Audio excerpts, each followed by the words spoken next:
Welcome back to the podcast. I'm excited that you are here. As you can tell, I kind of got bored with the intro, with the little song and words and stuff. So I've kind of just kept it off the past couple episodes because I don't know, I want to revamp it. I want to figure something else out. So I just have decided to not have anything and just, go straight to me saying hello. So today's episode is on a book that I've mentioned a couple times, that I would be doing a podcast episode about it, because one of the reasons is because it was sent to me, and another reason is because it's about to be released, and also it's on Amazon First Reads right now too. So if you have access to Amazon First Reads, then you'll have access to this. But if not, then this will be released on May 1st, which is a week away. Tomorrow's the 23rd. Yeah, oh my gosh, so next week is May. That's really crazy. I can't believe that. So yeah, this book today that we're going to talk about, it's going to be The Letters We Keep by Nisha Sharma. I don't have any book releases. I mean, there are going to be some book releases, others that I'm probably aware of or I could look up, but I just have been busy. And so if you want to go look and see if there's any new books coming out, I'm sure you could easily find them and you don't have to wait for me. Because I'm sure if there was one that was like coming out like this week that I was super interested in, then you would probably know about it. But because of that, nothing, on my radar. I am starting a new job tomorrow, though, on Tuesday, that I'm really excited about. I'm going to be doing benefits because that's kind of the industry that I have my career in. And then I do this on the side for fun. And eventually that would be amazing if I could do this as a career. And I just, I'm proactive about things when I have like structure, because over the years I'm pretty sure I have ADHD, so it's like hard for me to really want to do things out of structure. So there's a lot more into that, but I'm not going to bore you with the details because it's not important. But anyways, the podcast isn't going to be affected. Nothing's going to be affected. I just wanted to let you know that I am starting a job, which is really exciting. Okay, well, let's get into this week's episode, because at the end, I'm going to be talking about my progress on Empire of Storms with Sarah J. Maas. So we will get to that at the end. Like I said, this book was gifted to me about a month ago. I think it was like at the beginning of April, maybe end of February, or end of March. And so I wanted to, again, do an episode when it's closer to it being released. And so Nisha, I'm pretty sure I'm saying that right. Nisha, sorry if I'm not.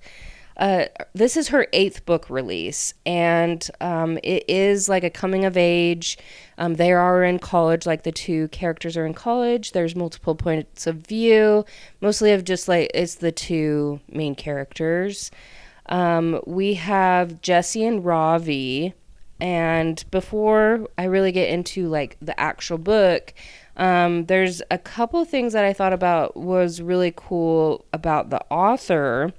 So she is an author, activist, and PhD student, and she writes books about messy brown girls with complicated feelings.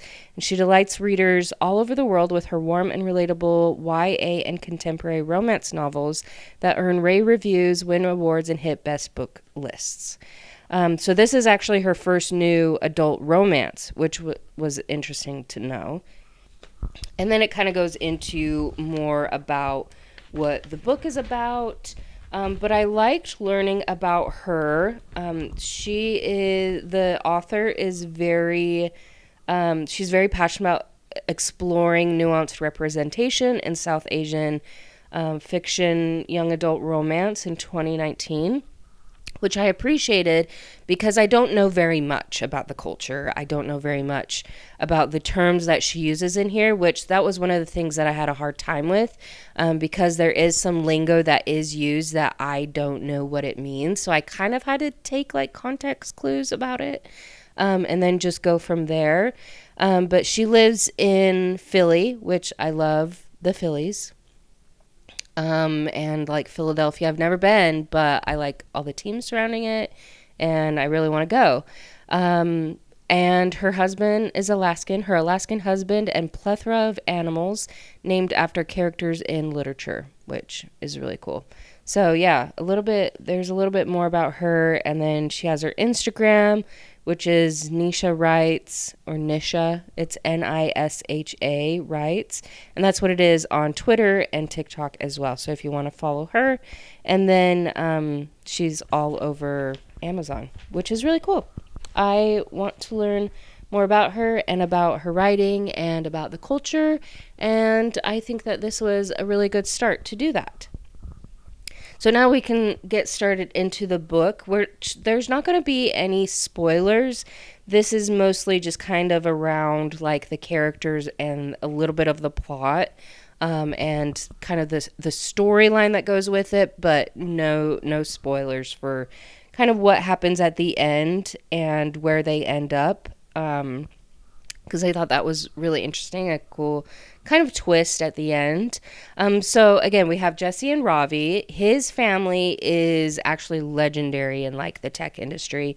So he has a lot of pressure on him to get the best education, to pick the right internship, to pick the right position in his father's or brother's companies. This is Jessie's first year at Hart-Celler University. And again, with kind of like the family thing with Ravi, like his brother started like a big app. They really wanted him to go to like Harvard or MIT. So a lot of expectations, a lot of pressure on him. And they, throughout the book, are wanting him to pick an internship at one of their companies. And he's just pushing it off. He's pushing it off. He doesn't know what he wants to do. He doesn't want to go into tech or engineering. Like he really wants to go into writing, but he knows that his family won't approve and they'll have a hard time. So that's one of his main things that he goes through this book is, do I follow my own dreams? Do I follow what my family wants? What do I do, basically? And with Jessie, she just started college, so she is very dedicated. She's very much wanting to build her life the best that she can so that she can take care of her parents and put them in a better financial situation than what they are. And her parents own a store, I believe. I can't remember what kind of store, if it's a store or a restaurant. But she is really dedicated and doesn't want to go out and party. She doesn't want to do anything other than like study and work on school things. But she does have her new roommate there that is like, hey, let's go to this party. Come on, like, let's go to this party. So she does decide to go, but she immediately like is in it and is like, I really don't want to be here. So she decides to leave early. And she actually runs into Ravi. And she doesn't know who he is. Everyone else does. Everyone at, honestly, the whole university knows who he is, knows his family, knows, like, he's rich and handsome and just, like, everyone wants to know him. And so she's like, don't know you, don't care. Like, I'm going home. And he's like, is someone like walking you home? Like, let me walk you home. Like, you shouldn't walk home by yourself, which is very sweet. But also it's like, you're a stranger. Like, it's kind of sus that a stranger is wanting to walk you home.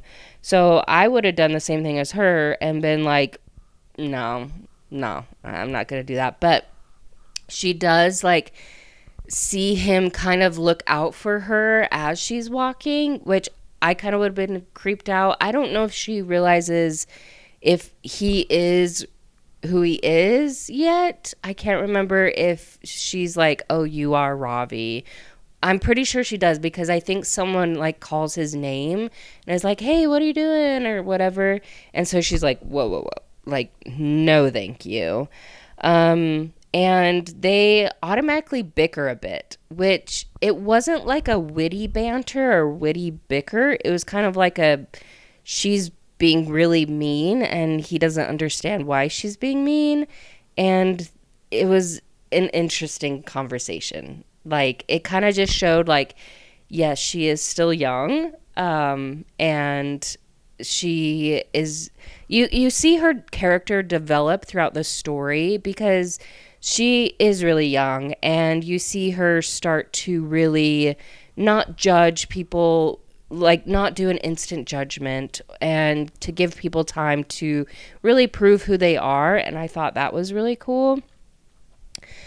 So they do realize that first week that they do have a class together, and they need to write a paper about their family name, or a name and legacy of someone that they value. And everyone starts to talk about this tower. Let me see. It's the legend of the Davidson Tower, where apparently more than 50 years ago, two students in love disappeared in a devastating fire. And so a lot of people, I guess, have wanted to write on this fire, or write on this tower, and like the legacy, the names that go into it.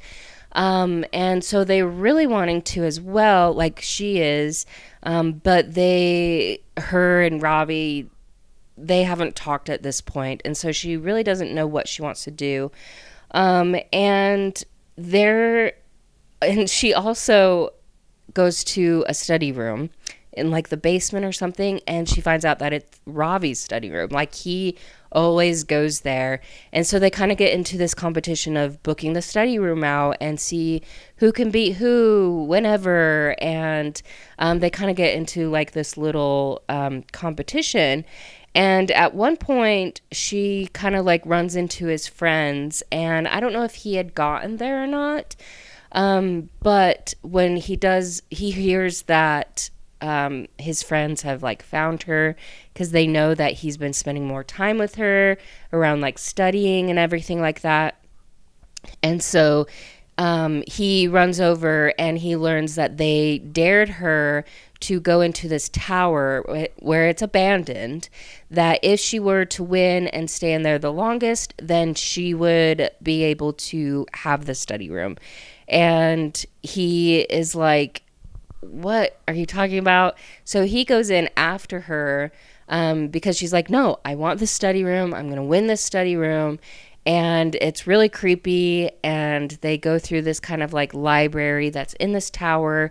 And I don't know if she was hiding under this desk, or she like looked under this desk and there was like a hidden drawer. It led to like a book, like a fake book that had all these letters in. And they're like, "Oh my gosh, are these the letters from these missing students that went missing in like the fire?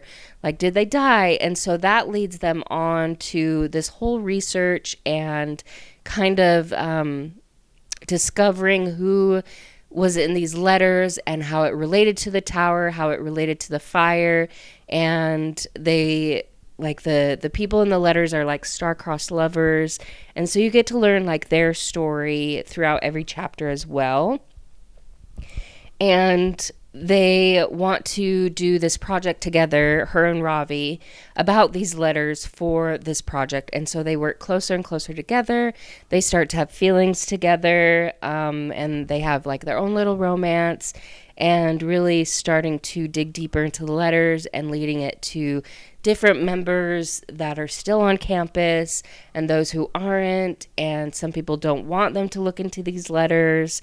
And you just kind of find out all these different fun facts and information about how like Ravi and Jessie are growing together. It's just super cute. And like the mystery that it brings and these letters are in the 1970s. So not only do you hear about Jessie and Ravi's story, but you hear about this woman and her star-crossed lover and how they came together and how their love was forbidden with like their cultures and how they worked through it. And of course, there's like things that Jessie and Ravi go through with their relationship and what splits them apart, what gets them back together. The whole thing is super interesting, and the journey from the different levels of society and how they worked with it, because she is very kind of low income, middle class, while he is very high class with rich parents, rich society, and how they work through it. And also just like the blend of Asian culture that goes into the book was very interesting because I don't know very much. I was able to learn more about them and about history of like the college and history of the cultures and lingo, like I said earlier. It was just very, very interesting the whole time. And the circling back around with the characters and their love for each other and how they kind of built it on these letters. And then there's like a twist at the end that I thought was very interesting that brings it all together as well. And it was great. I enjoyed it. It was a very quick read, but overall enjoyable, and I really appreciated it. And so I'm glad that it was sent to me, because it's not a book that would catch my eye to read, because I'm not in kind of that culture, and I wouldn't have been able to see it, if that makes sense. So I'm glad that it was sent, that I could read it, and I had that opportunity. So yeah, that was The Letters We Keep, which I loved. So definitely pick it up on the 1st of May. It's either the 1st of May or the 7th of May. I think it's the 1st of May. So next week, in 2 weeks, that's when it's coming out. Definitely look into it, because it was very, very fun.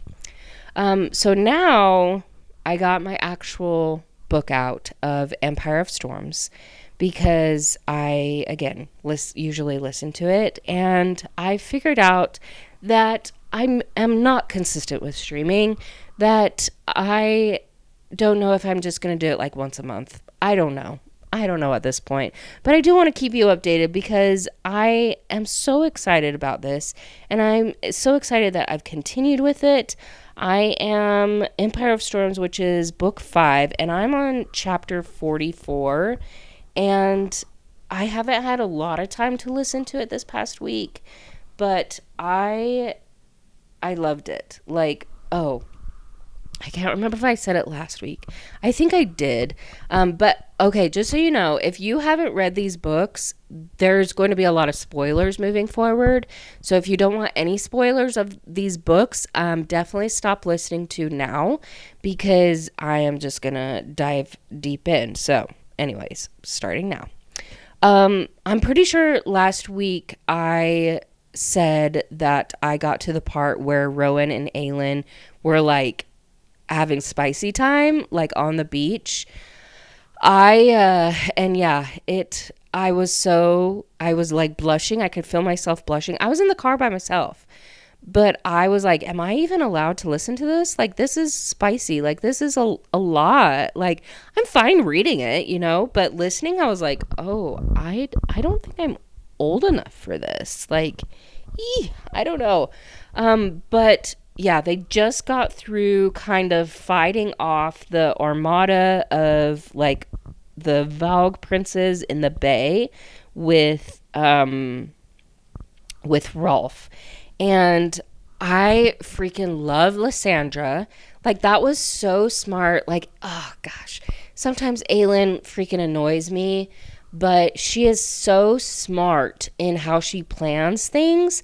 Like, she had Lysandra be a water dragon so that the one group, like culture, whoever like Rolf is protecting, I can't remember their name, so that they would say like, oh, this is the sign of the times, or this is like of the prophecy, like we need to come and help. Like, oh my gosh, so smart. And then for her to be able to fight those wyverns in the ocean, like, Oh my gosh, so smart. And to be able to guide them to like crash into these ships and to take more people out, just so smart. These characters are so smart, like, and so strategic. And I loved how Adian, like, she was still in like her form. She was kind of like almost dying. And he's like, I'm going to marry you. Like, I'm going to take care of you. And I'm like, oh, Adian, like, that's so cute. Oh my gosh, I loved it. And then, yeah, the freaking spicy part. I, oh, I did get, I got really frustrated because when at the very beginning, honestly, Aelin like was tapping into her power and she took all of Rowan's power. I need to remember what I said last week about all of this because I don't think I had gotten to this point. But for her to take Rowan's power, like I understand, but she like sucked it all out. She didn't even control herself. And then freaking the goddess Diana or Deanna got a hold of her and was like taking over. I just was so mad that I'm like, come on. Like, I know she's new to power and I know she still doesn't have a lot of control over things, but I'm like, stop. Like, because there was the point where she's like, oh, I looked deeper into the well and all this power. It's like, okay, at that point, just stop then. Like, you already have Rowan's power. You kind of just ruined this whole plan that you all had. Like, she makes these plans, but then she ruins them because she can't control herself and destroyed, like, Rolf's ships and killed some of his guys that I'm like, come on. Like, oh, it made me so mad. And she, like, depleted Rowan. Just, I was upset about it. That I'm like, once you hit that wall, why couldn't you just stop? Like, I didn't understand that. So I did realize that I was looking through Reddit, maybe? Or Twitter. I can't remember. But I haven't looked ahead in the other books at all. And someone was saying, like, oh, I love Kale. And I'm like, oh, well, he hasn't been in this book at all, but that's because he has his own book that's coming up. I didn't realize that the next book, which I don't have actually, the next book is all about him, which I'm like, okay, I can get behind that. Like, I'm excited about it because they're going to need a lot more forces to be able to kill Arwen or whatever his name is. So yeah, I'm halfway through this book. I need to keep reading. I need to keep listening because it is getting so good. Like, this whole book has been very good, actually. There's been a lot going on. So I need to keep going, and I hope that Aelin freaking continues to grow up and to get a hold of her powers. Oh my gosh, okay. Speaking of all of that, Alid and Lorcan, we know I love them so much, and she finally told him who she was because those witches came and they're at the carnival and he like killed them and he's like, tell me who you are. So they just barely left from the carnival, and he is, I don't know. Like, I think he's pretty obsessed with her. Like, because he's like, oh, I guess I have to follow you. Like, I love it. It's like a slow burn, but also they're like, ooh, no. But I'm like, yes, please.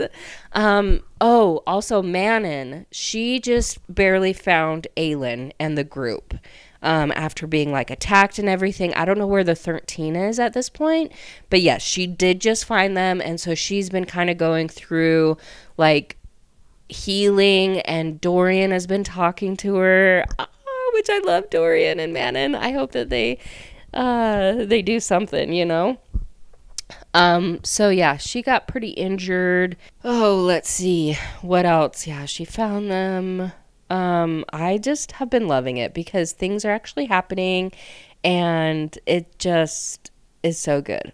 I'm trying to think if there's any other characters. Lysandra is badass. I'm so glad she didn't die. I don't know why I was under the impression that she died at one point. Or maybe she does, but like in the first 3 books, like I thought she did die, but she didn't. I think I was thinking of Dorian's little girlfriend, like the healer. I'm pretty sure I was thinking of her. But I'm really glad that Lysandra isn't dead, that she is still alive and she's kick-ass. She's a shapeshifter. Like, she's just so cool. Like, I just love her. And I love that Adian is like, I'm going to marry you. Overall, love it. I am so glad that I've continued to listen to it and that people have been like, no, please keep going. Because there was a point where I'm like, do I still want to keep going? Even though I did that before and I didn't keep going. But now I'm like, I'm in it. I'm in it to win it. Let's do this. I'm ready. And yeah, just really excited for it. So I haven't picked up any books lately, which I've been really proud of myself. But lately, as in like the past week, maybe 2 weeks. So I'm doing pretty good. Very proud of myself. Yeah, but other than that, everything is going good, and I've loved these books. I'm not reading anything currently besides this, because I've finished all the ones that I wanted to so far. What? Oh, that's what it was.